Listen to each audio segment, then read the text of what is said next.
Hello, I'm Tony, and welcome to the Tony Shap Show.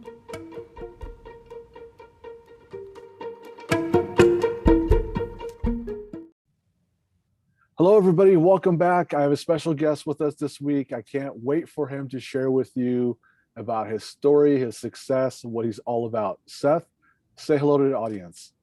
Hi, Tony. Hello, everyone. Thanks for having me. Of course, a big warm welcome from me and also the audience as well. So let's dive right into it. Let's start with the one word open, Seth. If you could share with us that one word we were just talking about, the whole thing. What's that one word that you're feeling right now in this moment? My mantra is usually present. And I would say right now that's key. A lot of our time is spent thinking in the past what we would have done differently or thinking of the future what we want to do. And being present and focused is the best gift you can give. I love that. And let's go right into business. So let's talk about your business. Tell us about what you do, your why, how you got started, where you are, where you're going. I know that could be explained over, lunch or even 3 or half a day, 3 hours or half a day. But if we could just get high level, that would be great. Absolutely. So I am the CEO and co-founder of Hologenix. We're a life science company, and we make health and wellness products. And our flagship product is Celliant. It's an IR responsive textile, which we can get into what that means. And we make that product by using thermo-reactive minerals that are embedded into textiles. And then it's extruded into fabric. And the result is that you can increase circulation and blood flow naturally. And we have a myriad of products that it can go into, such as clothing, obviously, bedding, but also any type of furniture, car seats, transportation, wraps, braces, anything that has a textile component. And we're really fortunate to work with some of the leading brands. Our partnerships include Under Armour, Levi, Costco, Amazon, Bear Mattress, and you'll see a lot more things coming soon. That's really great. What was that moment you had when you came up with the concept and you decided to go to market? When was that, and what was the turning point? Well, for me, understanding that our technology improves local circulation and blood flow, and that it helps with tissue oxygenation, that ability and that claim set was fascinating to me. And to be able to do it in a healthy environment without any medication or any side effects really inspired me to found the company with the inventor. And we've been on a journey to bring this technology to market since 2002. Wow, you're super patient. It's taken a lot of persistence. I didn't really understand how the lift for the science, how hard that would be to really show the medical community without a doubt that our technology does what we say it does. That's really great. Let's talk about the other side of that. So can you share with us something that's, not so much of a win, and, when you went down that path, and also when you were experiencing that or dealing with it, what did you learn from that, Seth? Absolutely. And that's one you can go down the rabbit hole on. There's a lot of things that we'd all do differently. I think for us, when we launched the company, we thought we had this holistic product. And so we called it holofiber, holistic fiber. But depending on your diction and what part of the United States you grew up in, you would pronounce that hollow fiber. And so people thought it was a hollow fiber when actually it's not, and we're putting minerals in.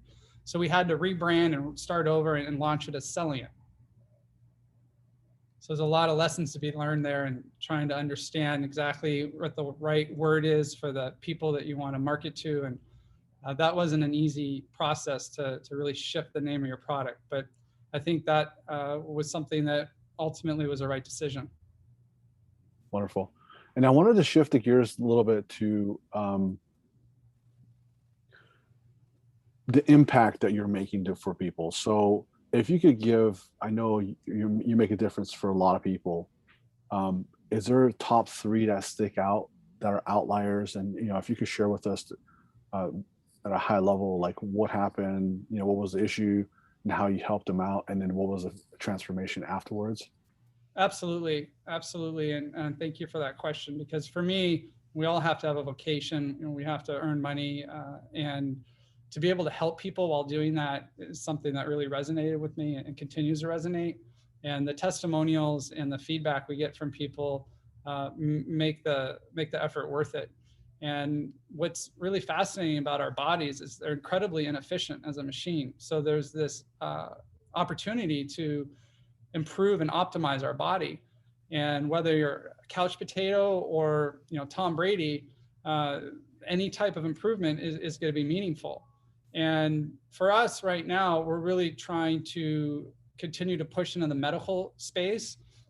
We have to be very careful with our claim set. Right now, the FDA has cleared us, or made this determination rather, for healthy people to improve local circulation and blood flow.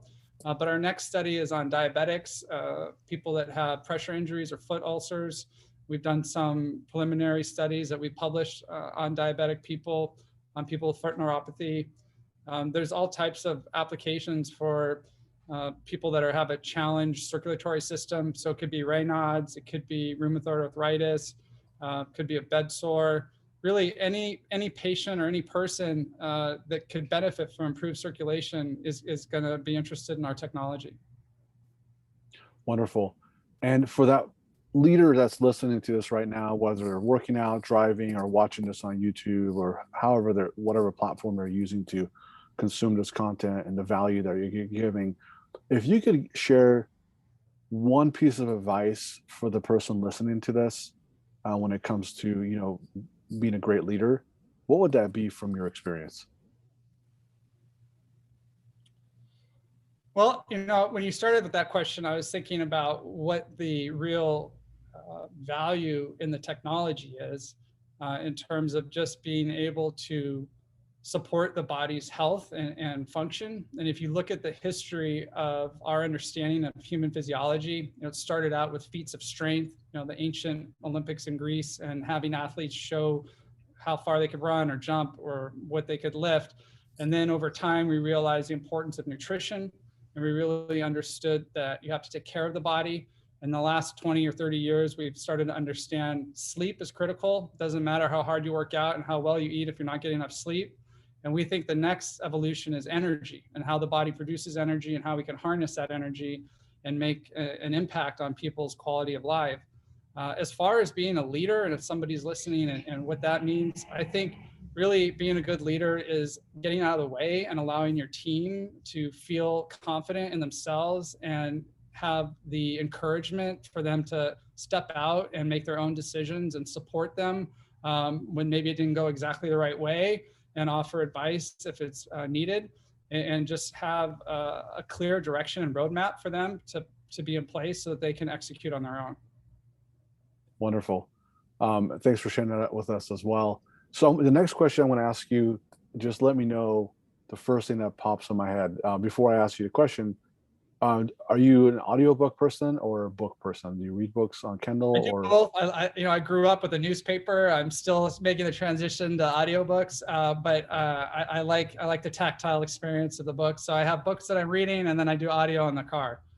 Awesome. So with that said, here comes the question. What's your favorite ultimate book? Well, I'd have to, it's hard. There's books on how to be a good leader, how to run your business, how to get the most out of your day. I'm a big fan of the 5 a.m. Club. And then there's nonfiction history books. I love learning about our country and the world and what's happened. And then there's books where you want to escape and kind of lose yourself. And I'd say the one that always pops in my mind is The Alchemist. Interesting. Okay. I'll have to check that out. That's really great. How do you do the 5 a.m. Club? I know a lot of people, speak to it, and they highly recommend it. But when 5 o'clock rolls around, my eyes are still tired, and I'm like, you know what? Another hour will go a long ways for someone like me. But how do you? I know even though I have the drive, but sometimes at 5 a.m. I got to be honest with you, it's a little hard. How do you do it with 5 a.m.? It's a lot easier in the summers. Yeah, it's harder in the winters. It's everything's about preparation and mental mindset. If you're going to bed at 10 or midnight, it's not going to work. But if you can get to bed and train your body that you want to have the lights off and start winding down around 8:30 and be asleep by 9, you're going to have a good 6-7 hours of sleep. You can pop up at 4:30, get 4 or 5 hours of work in, and the rest of the world's just getting up. Absolutely. And what would you tell yourself if you're your 21-year-old self? What would you, if you could go back in time and say, hey, do this stuff, what would that be? For me personally, be slow down, take a breath, probably refocus myself. I've started a lot of businesses and jumped around trying to figure out my passion, but I think that's all part of life and the journey. I don't know that I do that any differently, but just to really tell myself to believe in myself and to follow my heart and my passion. I love it. I could tell that's super authentic. So I appreciate that. And if our listeners wanted to find out more information or connect with you, or if they simply have a question about this conversation, how could they find out more information? Well, again, our technology is called Celliant, Celliant. So they can go to Celliant.com and check out our technology, or send us an email at hello@Celliant.com. Perfect. I'll be sure to put that in the show notes for our listeners as well. So here we are, sadly, to the end. If you could sign us off with a one-word close, Seth, what would that be and why? I'd say namaste. And that's because it means that I recognize the divine in you, and I appreciate the opportunity to be on here and share my story, a little piece of my story. And it's a great opportunity for us. So thank you, Tony. Thank you very much. That was deep, and I really appreciate that. And I'm very grateful for your time, and looking forward to having you back on here soon. Thank you, sir.